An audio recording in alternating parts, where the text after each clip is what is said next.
এবারের ঈদটা বাড়িতে করব। আর বাড়িতে যেহেতু থাকি না, বাজারঘাট তো কিছুই করা ছিল না, যার কারণে আমি সব বাজারঘাট নিজেই এবার আব্বু আসার আগে করে ফেলতে চাচ্ছিলাম। তাজ বেরিয়ে পড়ছি ভাইয়াকে নিয়ে বাজার করতে। ওরা সারাদিন কষ্ট করে এসে আবার বাজারঘাট করবে, আমি সেটা চাচ্ছিলাম না। তাই আমি আগেই ভাইয়াকে নিয়ে সব বাজারঘাট করে ফেলছিলাম। রান্না বান্না করার জন্য যা যা লাগে সব কিছু আমি কিনে ফেলবো।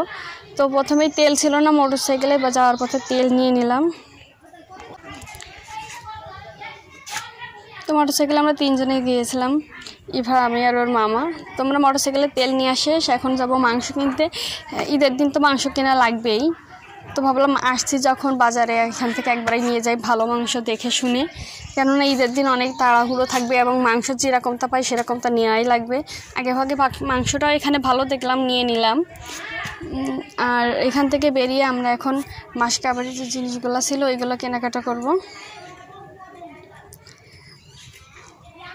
তো মাংস কিনছি একটা বাজার থেকে, আর এখন আমরা মাসকাবাড়ি কিনবো অন্য একটা বাজার থেকে। তো আবার মোটরসাইকেলে উঠে চলে গেছি 2 জনে, 3 জনে আমরা।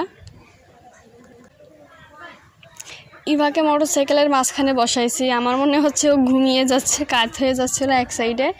বারবার ওকে আমি দেখছিলাম, ডাকছিলাম। ও তো মামাকে এমনভাবে জড়িয়ে ধরে আছে, মানে খুবই ভালো লাগছিল ওর। ও এইভাবে কখনো বসে নাই, এবার ফার্স্ট টাইম ওকে বসাইছি। মোটরসাইকেলে উঠলে ওকে সবসময় কোলের উপরে নিয়ে থাকি।